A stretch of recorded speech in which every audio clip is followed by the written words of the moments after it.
On nous a invités, on nous a dit il y a un gros plateau qui se passe à Agadir, il y a plein de grands artistes, il y a beaucoup de monde. Déjà ça se refuse pas. Et en plus quand on rajoute le fait que c'est pour une association et que c'est pour une valeur comme la tolérance qui est super importante dans notre vie, alors là bien sûr on était obligé de venir quoi.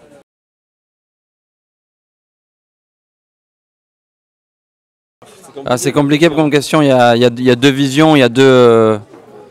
Il y a deux choses. Il y a bien sûr un côté hyper tolérant et hyper ouvert. Nous, on l'a vu avec notre père, par exemple, qui est un immigré argentin, qui n'avait pas ses papiers, qui a été accueilli, et les bras ouverts ici, etc. Et puis, à la fois, à notre côté, c'est pour ça qu'on continue à faire des concerts pour la tolérance et qu'on continue à essayer de mettre en tête que c'est important, parce qu'il y a un autre côté qui l'est beaucoup moins, quoi.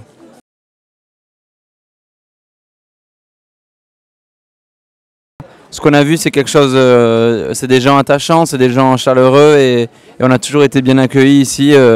On nous a montré plein de choses, on s'est régalé ici, donc on peut dire que oui, en tout cas, ce qu'on a vu une petite partie de ce pays-là, oui, en tout cas. Mais que ce soit au Maroc ou en France, en tout cas, nous, je sais que dans notre équipe, il y a des gens qui ont plusieurs religions différentes, il y a des gens qui ont plusieurs orientations sexuelles, etc. Et c'est des choses vraiment qu'on met pas au premier plan, quoi. Moi, je préfère d'abord voir si la personne est sympa ou non, et le reste, c'est un peu secondaire, quoi.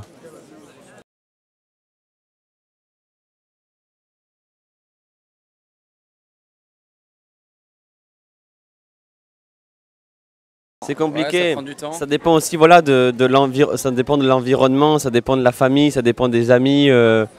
C'est beaucoup d'éducation, la tolérance, je pense. Et je pense que c'est en s'ouvrant, il faut mélanger les gens, je pense. On a trop tendance à vouloir rester chacun dans notre coin. Et je pense que c'est en mélangeant les gens qu'on se rend compte que tout ça, en fait, c'est des conneries, en fait. Toutes les barrières qu'on se met entre nous, elles n'existent pas vraiment. Nous, on a grandi dans une ville comme Toulouse qui est très mixte.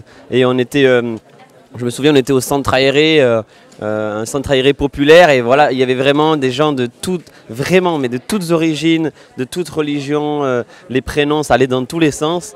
Mais c'était pas ça qui était important. Enfin, ça nous a appris à dire, ok, bon, peu importe quoi. On savait plus qui était bon au foot que quelle religion il avait en fait.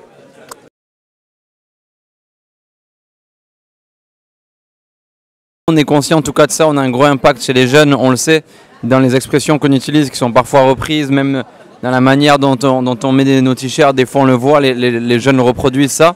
Et du coup il faut faire attention. C'est pour ça nous à chaque fois qu'on prend le stylo, qu'on prend un micro, on essaie de se rappeler qu'il y a des jeunes qui écoutent et que ça rentre direct, quoi. Il y a beaucoup de rappeurs qui prennent la facilité et qui se cachent un peu derrière un personnage en disant ouais moi je rappe pour moi, peu importe, les gens ils m'écoutent pas, ils font ce qu'ils veulent avec mes paroles. Je pense que c'est pas vrai. Forcément, on a un minimum de responsabilité parce que aujourd'hui la musique elle est plus accessible que jamais.